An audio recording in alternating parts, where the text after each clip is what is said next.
All right, today we're going to dive into something really cool. Building an AI system that lets you, well, have a conversation with your own documents.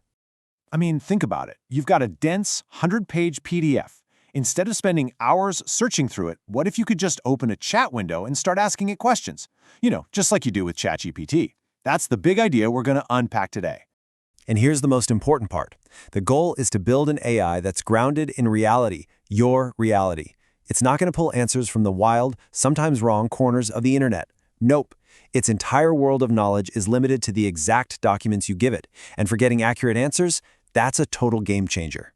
This analogy? It's pretty much perfect. You can think of a standard large language model, or LLM, that's the engine behind AI chat, as a librarian who's read every book in the world, but might get some details mixed up.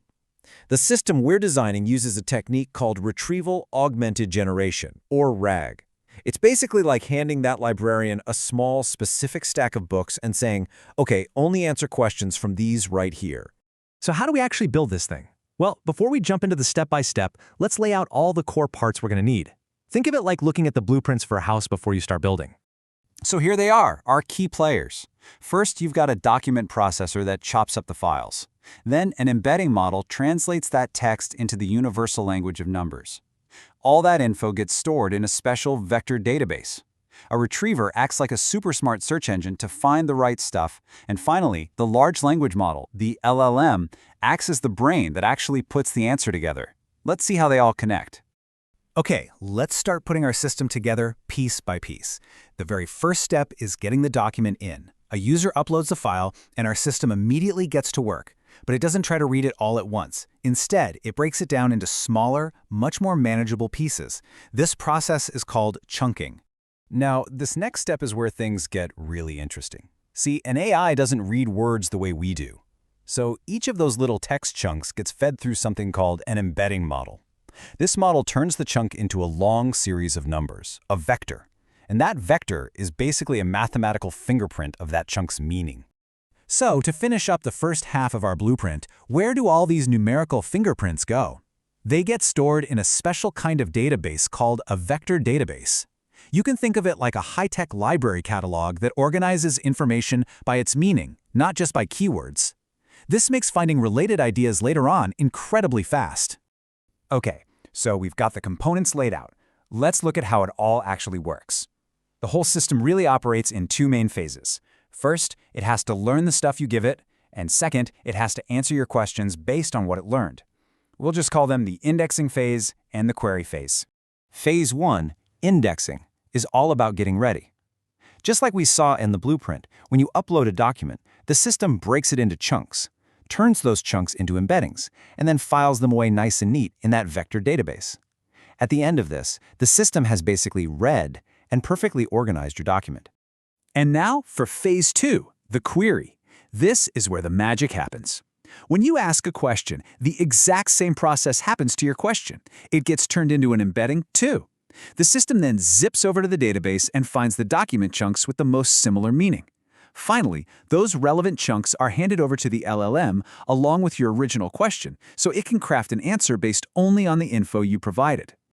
Now that we've got the big picture, let's zoom in on a few really important concepts and, some of the real-world challenges that pop up when you're trying to make these systems work well.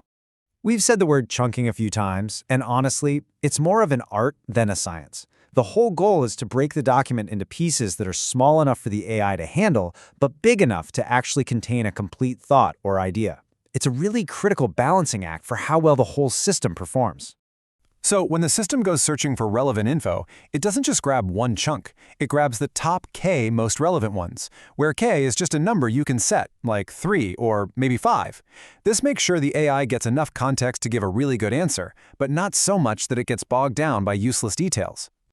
This right here, this is the magic moment. Context injection is where the retrieval part of Retrieval Augmented Generation really happens. We are literally taking the facts from your document and injecting them right into the prompt we give the LLM. We're telling it, hey, use this specific information to answer the question. But, of course, it's not always that simple. Developers have to wrestle with things like finding the perfect chunk size, making sure the retrieval is actually finding the right information, and dealing with the context window. That's the maximum amount of text an LLM can look at one time.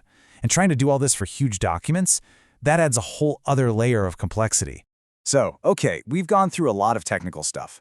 But why go through all this trouble?